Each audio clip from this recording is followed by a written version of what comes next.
good day and good evening, everyone. Welcome back to My IVF Answers. We are back with our first webinar this year, and as you can see, we have our special guest already here. Louise Siwicki is with us. Hello, Louise. Welcome back. As I've mentioned before, our talk today, we had a webinar last webinar we had back in December. So this is a new year, so I'm glad that you are back and are ready to educate us, are ready to give us some tips. Our topic is definitely interesting. How have you been? And thank you already for joining us today. Thank you. And I'm so excited to be number one. This is amazing. New year. It's been great. I had a wonderful New Year's and, I'm ready to tackle 2024 and make it the best one yet.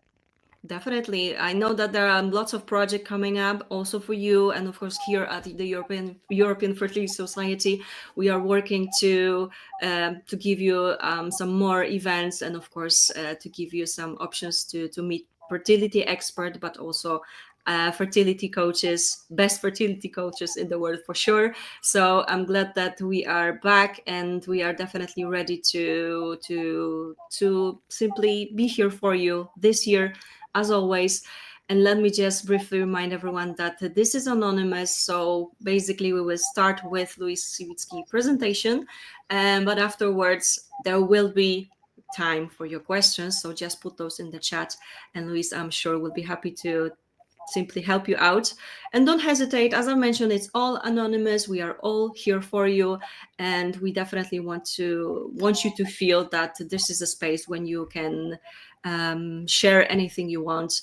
This is a specific, of course, webinar, and so don't get discouraged. It doesn't have to be a question. It can be simply a statement, or you can share anything that's on your mind, and maybe you are struggling with something, and I'm sure Louise will be happy to give you some tips. She's great at this, so don't hesitate. And I believe that will be it from me. Louise, we can go ahead with our presentation first. Ready to do that? Absolutely. Thank you so much. And Perfect. I just want to thank you all for being here and for having me, Caroline. And like, Caroline said, it is a safe space. Please feel free to ask any questions. We don't know what we don't know. And if something comes up for you, just put it in the chat box and I can answer it later on. No question is too stupid. No, I get it. I've been there. So please feel safe and supported over the next 45 minutes to an hour, because we're all here. You're not alone, and we're here to support you in the best way we can. So definitely. Welcome. Thank you so much indeed. And here's your presentation. And let's go ahead. Thank you. So as I said, welcome everyone. My name is Louise Siwicki, and I am a executive fertility coach and a fertility in the workplace advocate. And I guess something people find really extraordinary about me is the fact that I gave birth to 3 kids in 3 years. And I guess the reason they find that so extraordinary is the fact that I battled infertility for 6 long years before becoming a mum. And it was really through this transformational, life-changing journey that I found my true passion and my purpose. And I now support women and men who are struggling to realize their dreams of parenthood. And although my reach is now global, my passion and my purpose remain very personal. So I support men and women through the tumultuous journey that is infertility. I teach the tools and the strategies to take you from a place of feeling overwhelmed with stress, anxiety, fear, paralyzed, you'll never become a parent, to feeling calm, cool, and in control with a changed mindset and a transformed thinking. So I teach you how to successfully navigate your fertility journey and your career at the same time. And I also work with workplaces, organizations, providing them with educational support, training to help their employees at an emotional and a physical level, and really help the organisation understand what their employees need, fertility patients that are on the fertility journey. So it's something that's really dear to my heart, and I feel really fortunate that I get and honoured that I get to support men and women through what is one of life's toughest challenges. So thank you all for being here. That's a little bit about me. I'll go through a bit more through the presentation, but we're here obviously to talk about fertility stress, overwhelm, anxiety, and burnout. So we're going to talk about, what is it and how do you really recognize the signs? How do you know if you are in that place? And generally fertility burnout is also considered rock bottom. So it happens to most of us on our fertility journey at some point, unfortunately. So if this is you, it's not your fault and you're not alone. I'm going to give you, as I said, the signs of fertility burnout. Then I'm going to give you 3 science-backed strategies that will help that you can implement immediately tonight, or tomorrow, or today, wherever you are in the world, that will help you move through fertility burnout, dissolve the burnout, so you can start to take control of your nervous system and reduce the overwhelm, the stress, and the anxiety, and finally see a light on the other side of infertility, because it can become overwhelming. It can become all consuming, and that's not a really great place to be. So I'm here today to hopefully help you out in some small way. Obviously, this is just the starting point, but I really hope today you'll go away with some takeaways and some tools and strategies that can help you really start to take control of your fertility journey. If you've got any questions, put them in the chat box and I'll answer them later on. Okay, so understanding fertility burnout. So if you're feeling overwhelmed by concerns about your fertility and the impact stress has on your fertility, it's really important to understand the concept of fertility burnout. And this will be able to help you identify the signs and seek the appropriate support and resources that you need. And I think this is really important, that you do give yourself the space to recognize potentially that you have hit fertility burnout, or you are on the journey to the road to fertility burnout, and not try to fight the fight alone. It is so important. They say it takes a village to raise a child, but sometimes it takes a village to make a child as well. And by reaching out and asking for the support that you need, you'll be able to get yourself back on track and to moving forward towards your dreams of becoming a parent. And it's not a failure on your behalf. It doesn't mean you're weak. It doesn't mean you've failed. It doesn't mean that you can't cope. It doesn't mean that you're not strong. It actually means the opposite. It means that you are taking control, and that you are strong, and that you are, it's just, you don't have to do this alone. So please don't, we all go down that rabbit warren of if we just keep going, then it will potentially go away, or the next IVF. So, if I just keep going with the IVF, then it will have to work eventually. And if I just push everything to one side, the stress and anxiety is normal and it's okay, I'll cope. But the thing is, it catches up with you eventually. And it is really important to listen to your body, because your body keeps the score. So I just want to make that that clear up front. Okay, so what is fertility burnout? So it can look like many, many things. I mean, this is just a brief overview.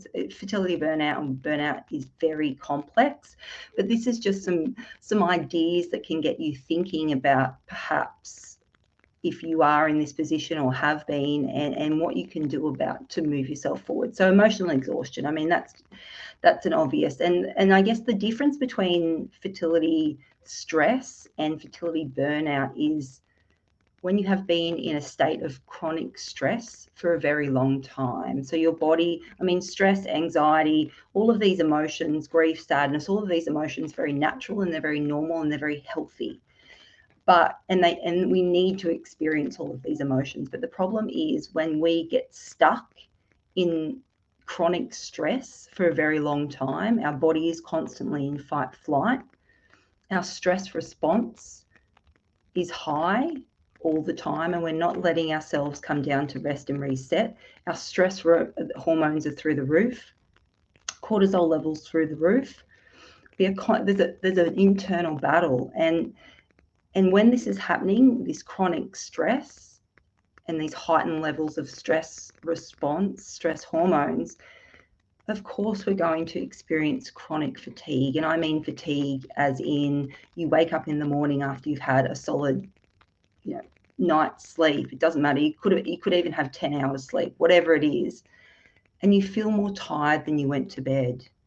You feel constantly fatigued throughout the day, to the point where, come that 2 o'clock slump, you're on the desk and you just can't get yourself, you feel like you need to go and have a sleep.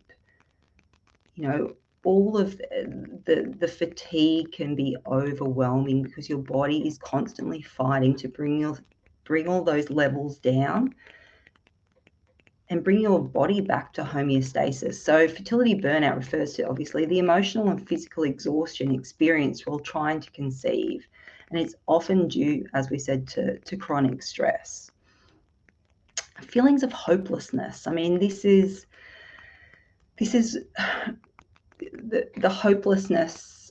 You feel overwhelmed with the whole journey. You can't see a light outside of your fertility journey. It is all you think about. You wake up in the morning thinking about it.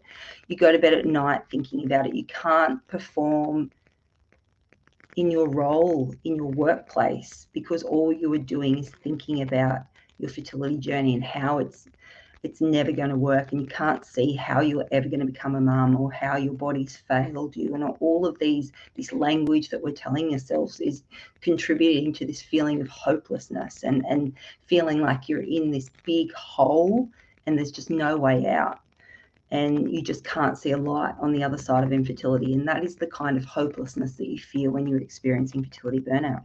And then obviously anxiety and depression.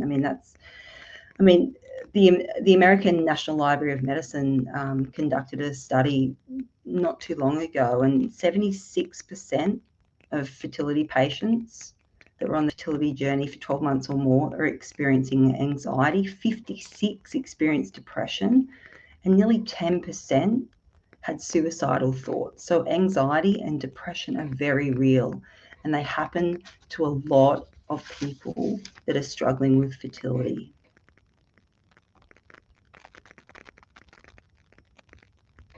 So what is the impact of stress on fertility? So the physiological effects. So high stress levels obviously can disrupt hormone production, menstrual cycles, and overall reproductive health. And it may also interfere with ovulation and affect sperm quality in men. All of these symptoms are well known. And I guess going back to what we were talking about, when your body is constantly living in fight, flight, stress response mode, there is an internal war going on, and your body is doing everything in its power to bring you back to equilibrium, bring down your hormone levels to baseline, your stress response down. So all of the reproductive side of things, it just kind of gets put to one side. It gets shelved because it's not a life or death. There's a fight going on in your body, and the reproductive side of things isn't involved. So all of the hormones, all of the levels that need to be, and the body needs to feel safe as well to easily move forward on your fertility journey. So that's a really important, and I deep dive into the safety side of things with a lot of my clients, because feeling safe internally is really important. And when you are fighting a battle inside, you do not feel safe. So this is why the body starts to suffer, and then the reproductive side of the reproductive health within your body really starts to suffer because your body doesn't feel safe, your mind doesn't feel safe. And then obviously this is tied in because mind-body connection is everything. Mind-body inextricably linked, emotional influence.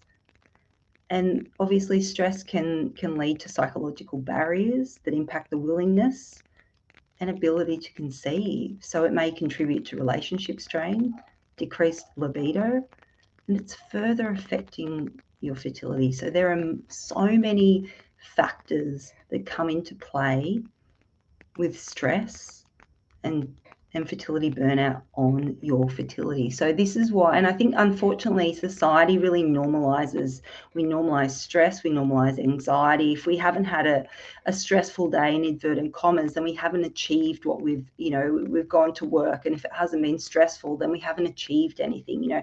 We're all living in high stress response, and society has normalized this. So we just put it to one side as just being normal, and we kind of push it down and we ignore it.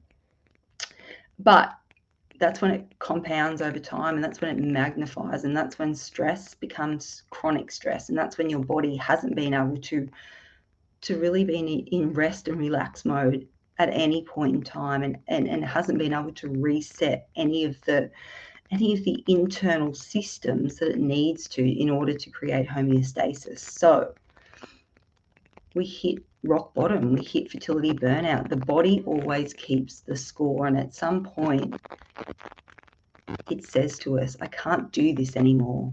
I need you to listen to me, and I need you to do what you need to do in order to heal. So I'll talk about that a little bit later on, but creating space to listen to your body, creating space for self-care, creating space to create a calm mind, to calm your nervous system, to allow your body to rest and reset, to go back into relaxed mode is so important. And it can start with 5 minutes a day. And as I said, I'll go into this in a little while, but building up over time. A lot of my clients, we all lead very busy lives. We lead stressful, busy jobs. We've got a lot going on at home. Our energy is going everywhere but within us. And women especially, we're natural caregivers, so we easily give up. We want to give our energy to help others, help others, colleagues, and people in the workplace, help people at home, our loved ones, and we don't save any energy for us, and we often feel like we have no right, or we don't have the permission to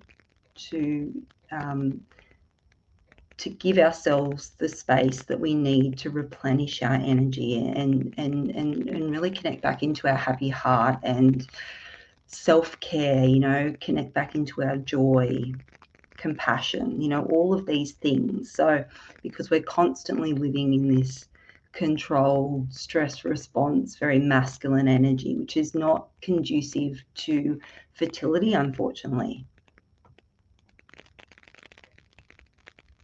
Okay, so signs of fertility burnout. So we've constant worry. I mean, we talked about that. Obviously, like a persistent state of worry about fertility and reproduction may indicate burnout. So if you cannot get past the overwhelm and the worry, if it's constantly consuming your every thought, then this is something to be aware of, that this is not normal, but it's okay.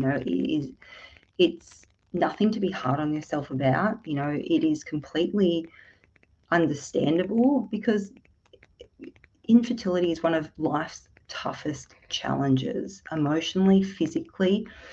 The physical side, the psychological side of fertility has the same effect on the brain as those going through cancer treatment, studies have shown. So if this is what you needed to hear today to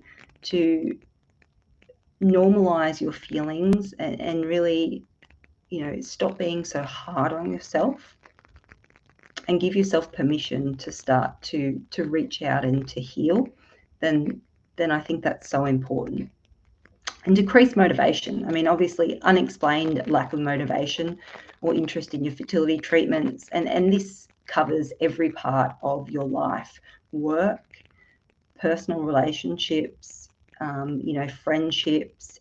If you find yourself you were previously a very social person, and now you're finding yourself very disinterested in socializing. Me, I considered myself a very social person, and I enjoyed being social. But as my fertility journey went on and I hit my rock bottom, and my rock bottom was I was diagnosed with celiac disease, adrenal fatigue, chronic fatigue, and depression. And that was because I pushed everything aside. I didn't listen to my body, and I just kept going. I knew that something wasn't right. I was constantly fatigued. I had brain fog. I wasn't functioning at all. I wasn't really even leaving the house. I couldn't socialize. It was a lot, and I just couldn't see it at the time because I just didn't allow myself, because I was scared as well. Like, you get scared once you open. It's almost like opening Pandora's box. What will you find? But you know what? It's not actually as scary as you think once you start the process. And you know what, for me, the more scariest thing is being stuck in the same position and feeling the same way in 12, 24 months, 36 months time, and all of this over and above realizing your dreams of becoming a mum or a parent. It is connecting back into your happy heart, finding your joy again, finding what it is that truly makes you happy, and reconnecting back into that, because a happy heart is a magnet for miracles. And once you really connect in with your heart, your head with your heart, you're able to really welcome the soul of your future baby. And it's from this beautiful place that magic happens and dreams come true. So please take comfort in that. Isolation, we just talked about that, feelings of social withdrawal. So if you were previously a social person and if you started to really withdraw, then this is potentially a red flag for you to have a look at as well. So we've talked about the signs. Now I want to give you 3 of my coping strategies that I give, tools that I give to my clients in order to be able to start to move through fertility burnout, to start to heal, to calm their mind, to calm their nervous system, so they can reduce the overwhelm in their mind, so they can start to think clearly, and their fertility journey no longer consumes them, so they are in control. And it's completely possible to navigate your fertility journey and your life and your career at the same time and be really happy. I mean, it is completely possible. We all have we can all make that decision. And then once you have the correct tools, the right strategies, and the right teachings and know-how, it is completely possible to get to that place where you have connected into your happy heart and have that true belief system at the unconscious level, down in your nervous system, in your gut, that you will become a mum when the time is right. And once you truly have that belief system, the fear dissolves, because the fear is masked as our need to control and our need to. And once we have that need to control, that's where the stress and the anxiety and the timeline comes in. If this baby isn't coming within a certain timeline, then we start to get stressed and we start to get anxious, and we start to those fear-based stories start to come into play, and that's where our need to control starts to take over. But once we strip back the layers and we learn that it will happen when the time is right and have that true belief system, the fear dissolves, our need to control dissolves, when we look at everyone else and we see everyone else falling pregnant so easily and so quickly, and why we're able from this place to see our runway and realize that it is our journey, and see it as an opportunity for healing and for growth and for learning and all of these beautiful things. And not one of my clients that I've worked with that is now a beautiful mother to a beautiful baby has looked back, although the fertility journey can be horrible. It can be, there's so much anguish and grief and anxiety and fear, all of these terrible emotions, and you wouldn't wish it on your worst enemy. There is opportunity to become the best version of you can be for your future baby. And every single one of my clients, and myself included, I wouldn't take my journey back, because I know it happened for a reason. So, coping strategies. The morning ritual. The morning is everything. It sets you up for a good day. And if you can put in place a morning routine or a morning ritual and do it religiously, it will change the trajectory of your fertility journey. And it might seem like a really simple strategy, but I tell you what, every successful person in the world has a morning ritual. Every single one of my clients, we implement a morning routine, and it changes the trajectory of their fertility journey. It changed the trajectory of mine, and I promise you it will change the trajectory of your fertility journey. So there's different, if you're not a morning person, it only has to be 5 minutes. It doesn't have to be a 45-minute massive ritual. It can be whatever. All of these things, they have to fit in with you. They have to be what you can sustain. This has to be long term. So it's something to think about. But gratitude practices, gratitude is everything. Like, gratitude changes the energy in the room. It changes your state, and it starts to rewire the neural pathways of the unconscious mind. So I give all my clients a gratitude practice, writing down 5 things they are grateful for, 5 things they are proud of what happened during what they did yesterday. It might have been how they handled a situation at work, or it might be that something as small as, they're really grateful for the beautiful morning, that, the warmth from the sun. It could be their fur baby. It could be their loved ones. It could be their partner did something amazing for them. It could be just they are really proud they did something, or it could be something really personal, like, what, I'm just really thankful to my body for what it has done for me and what it will continue to do. And looking at your body through the lens of love is really important. Shower ritual.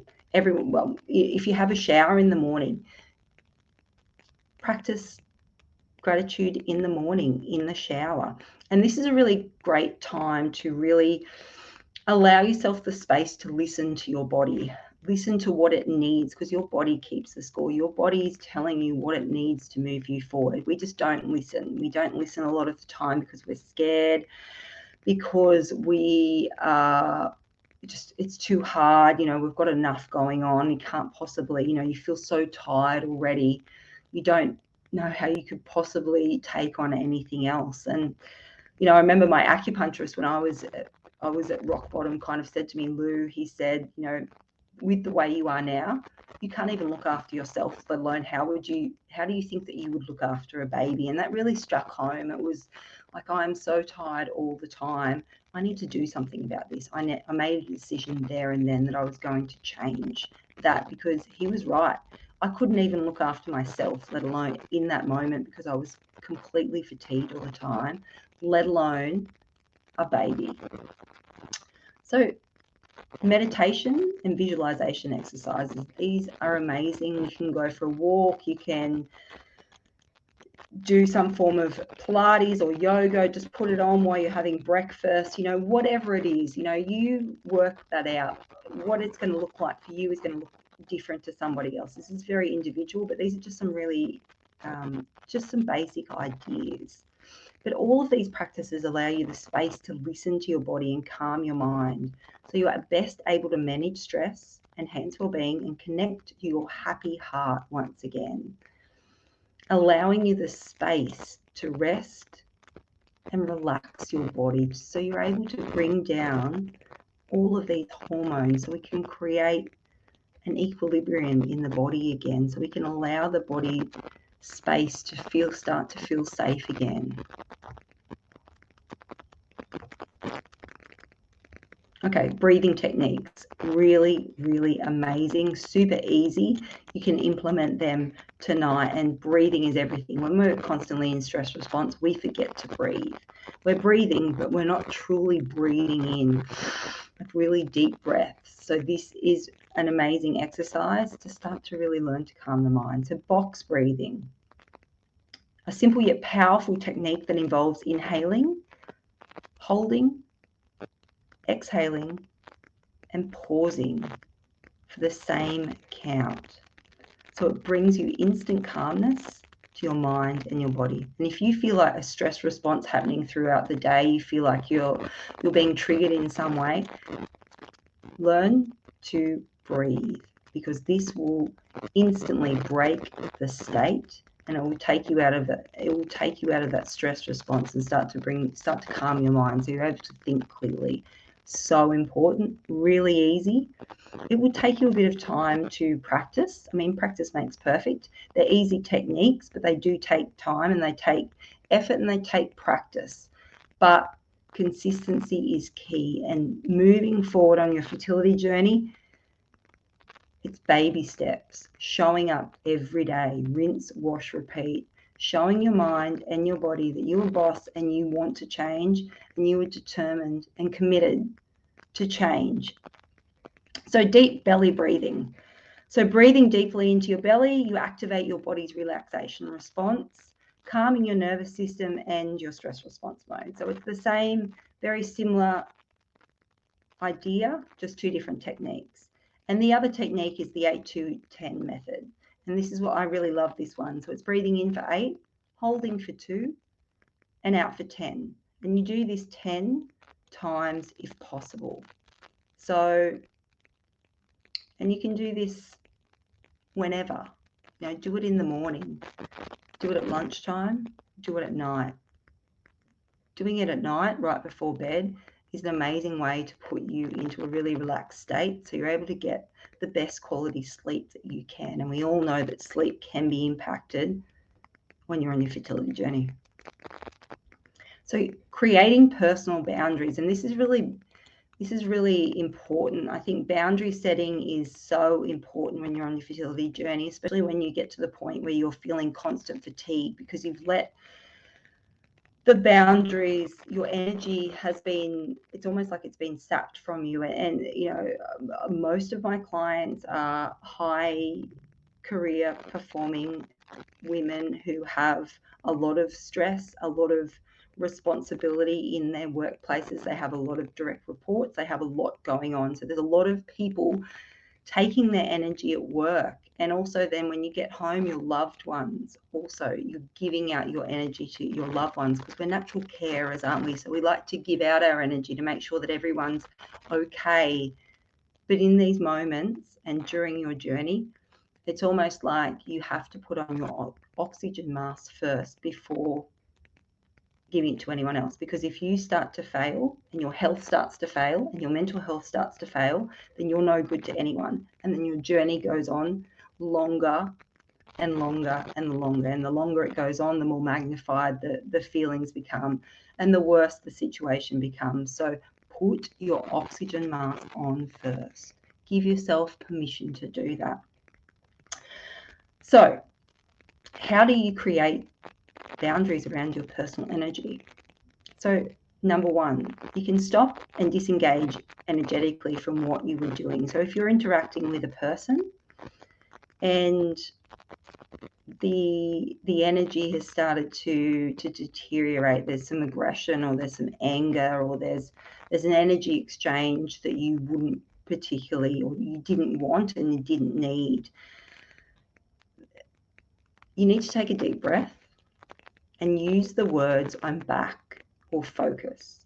And this will bring you back into your own body and energetically separate you from the situation. So when you're in a situation where you feel you're being triggered and your stress response starts to, and the anger starts to rise in you, you start to feel like this is just not a good situation to be in. You start to feel even you can feel quite aggressive. There's you triggered in some way perhaps you wouldn't have been in the past.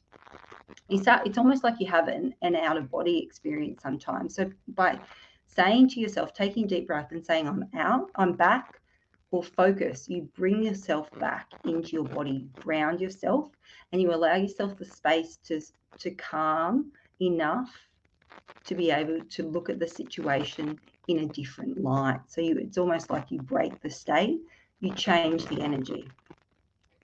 Another way is saying your name 3 times. This helps bring you back into your own existence as well. So in your mind, saying your name 3 times, this grounds you again, this breaks the state, this changes the energy, it shifts your focus. And if you have to say it 6 times, say it 6 times until you've broken that energy state.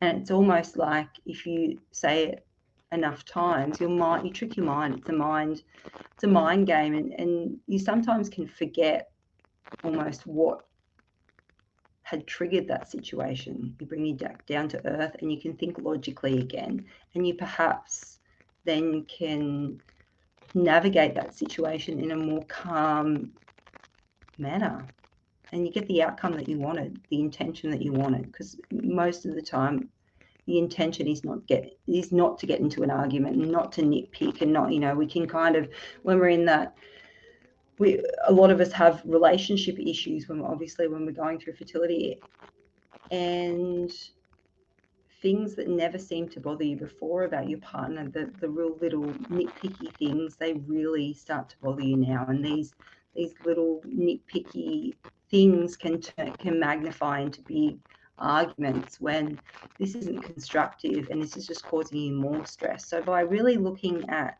and also exerting a lot of your energy, your personal energy, which you don't have a lot of. So really picking your battles as well is important, and conserving your energy, because this will mean that your body is able to heal, your body is able to process, your body is able to help you move forward on your fertility journey so much more effectively.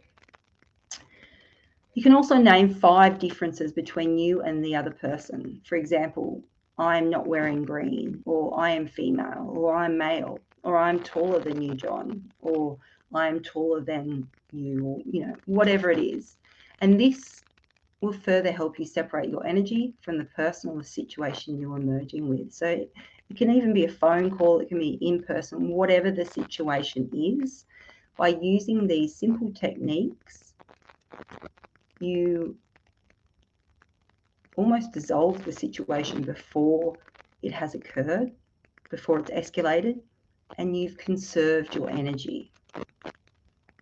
Also, saying, if you're having an argument with your partner or a loved one, and it's not an argument that you particularly even know why you're having, it's something menial that just didn't need to happen, but for some reason you ended up in this situation. Saying in your head, I choose to see this through the lens of love.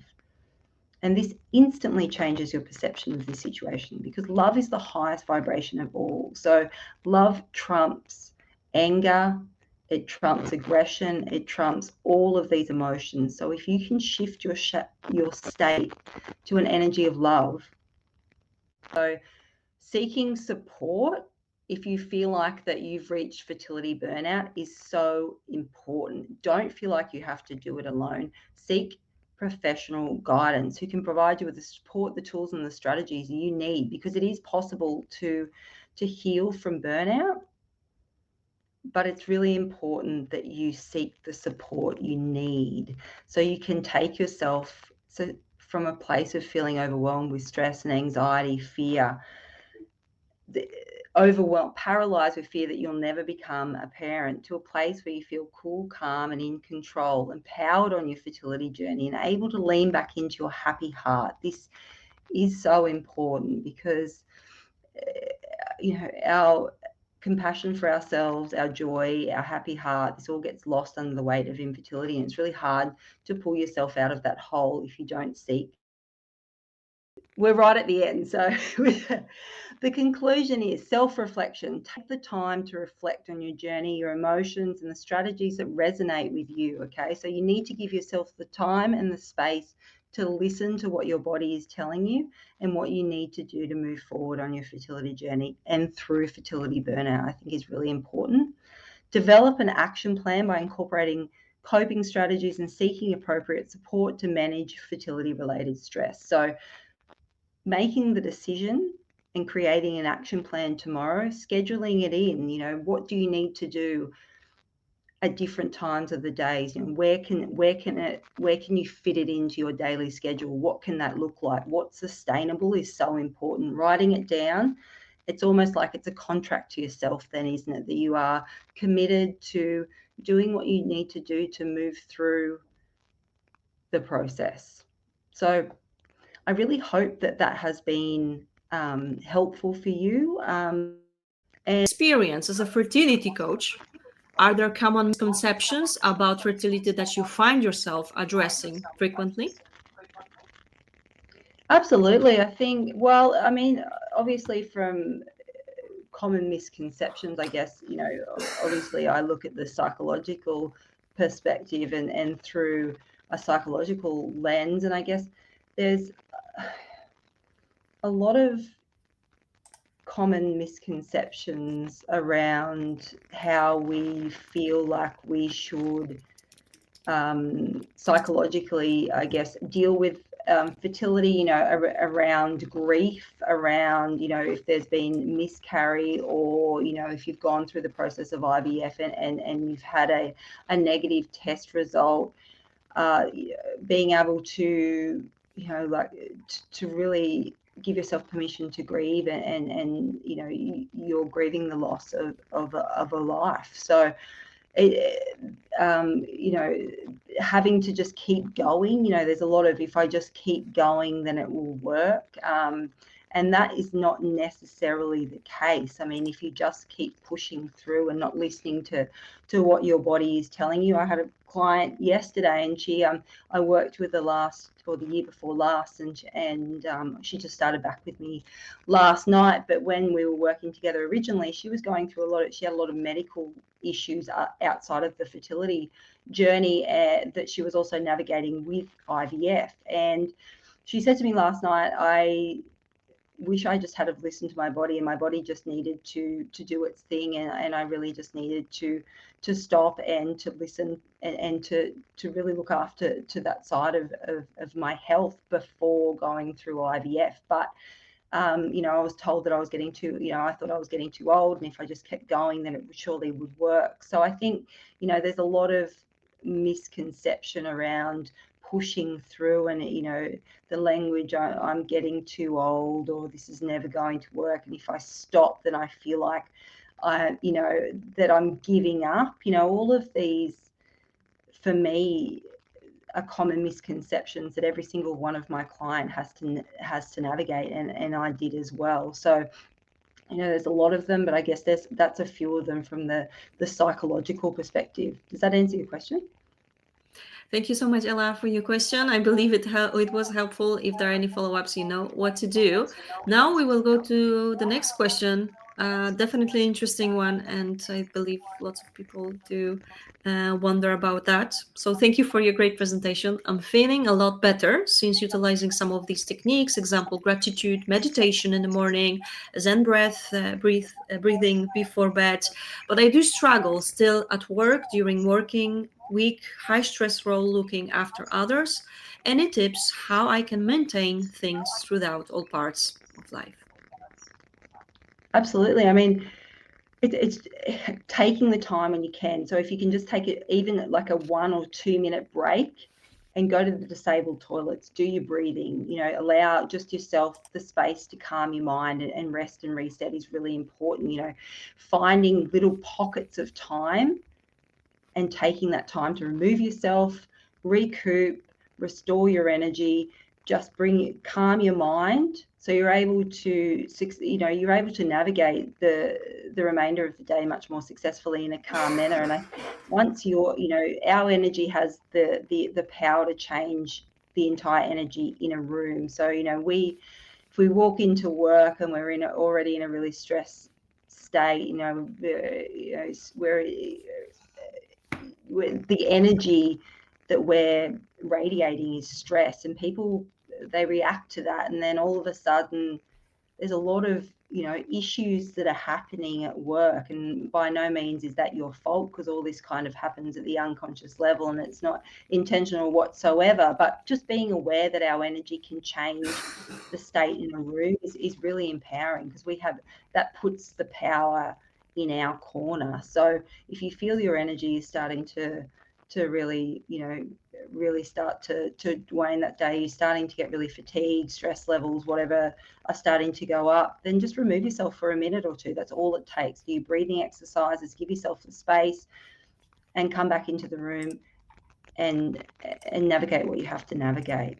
I think it is really very small thing, but is super effective. Okay, that sounds a good practice for sure. Thank you so much indeed, MJ, for your question. I hope that answers your question. I think so, of course, and there's a thank you from MJ for you as well. And let's have a look. Okay, next question. Again, an interesting and of course definitely question that is not easy. Those things are definitely not easy. So how do you support clients in dealing with changes in their relationships, especially with their parents during this process? I think change is it's hard. It's scary. We're naturally wired to say in what we know and not, and that doesn't always serve us, but our bodies. Okay, Louise, you froze for a minute. So just let's hope that it will be all okay. Can you hear me? Yeah, now it's Okay. It's all okay now. All right. So change is scary, and we're wired to stay in the safe. It's the better the devil you know than the devil you don't. So it's about really understanding the coping strategies and tools to be able to successfully navigate change, and all of that is done through learning to calm your mind, calming your nervous system, really understanding how to bring that stress response down, because when we are navigating change, that creates a lot of overwhelm within our body. So if we are also living in that constant state of stress response, then it can become even more overwhelming and often paralyzes us, and we don't take the step forward that we need to, or we're not able to feel through the fear, but doing anyway, or feel through the change, or whatever that looks like. So it's about really learning the base, the foundation tools and strategies to calm your nervous system, your mind, create a clear mind, so you are able to successfully navigate whatever change that is. And these tools are really, they're simple, but they take, it takes a lot of work and takes practice to change, and it takes a lot of commitment. It's rinse, wash, repeat. It's showing up every day and showing up and making that decision even when you don't feel like it, and even when it starts to feel really yucky and messy and overwhelming and you feel like you're back in that hole. It's about committing to that change and showing up and doing what you need to do to move forward, I think is really important. That's what I teach all of my clients how to do. Okay, thank you so much, and thank you again. I mean, for your questions. Might be our final question now. However, if you still have some questions, go ahead, type those in. And this is definitely an interesting conversation. One more time, the question from the same patient. So let me just show you. So let me read it for you. Which fertility myths most of the keep clients stuck in place? Okay, which fertility myths mostly keep clients stuck in place?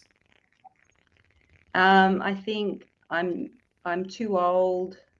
I'm never going to become a mum. I've left it too late. I've failed. All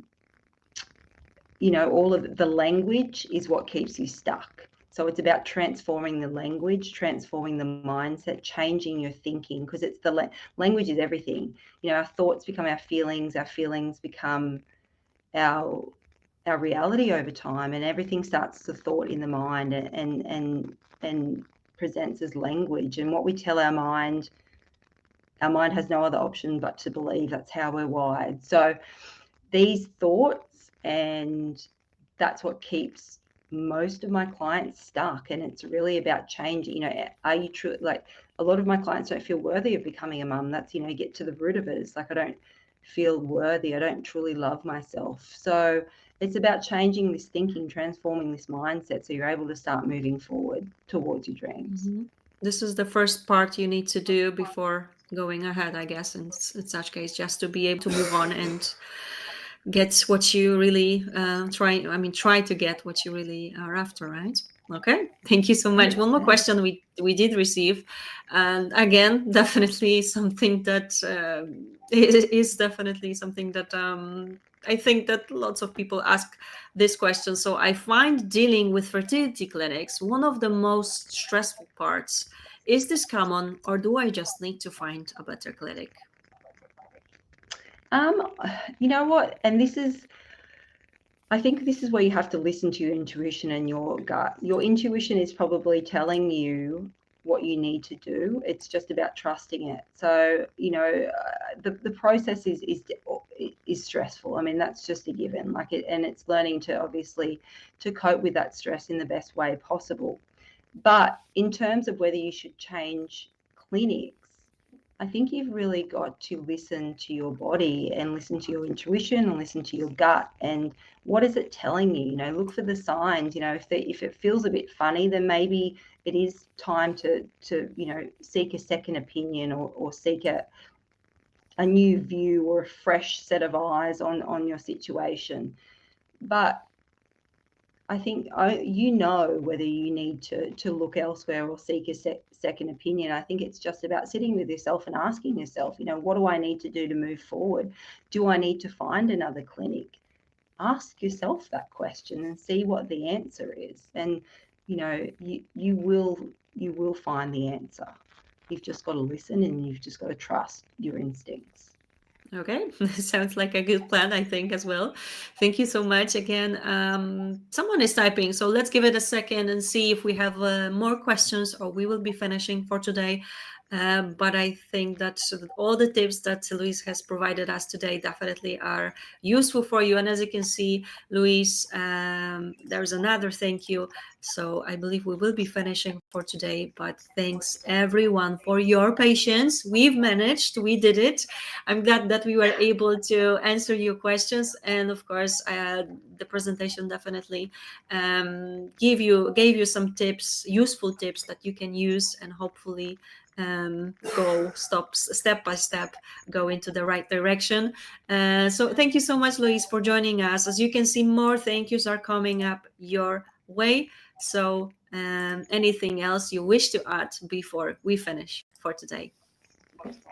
Thank you so much for having me. And I really hope that I've given you some value, and really, at the end of the day, you're not alone, and this is a really tough journey. It's one of life's toughest challenges, and you just give yourself a break and give yourself the space to do what you need to do to get through. Is give yourself. Okay, thank you, Louise. We cannot hear you right now. I hope you can hear me. So just give it a second.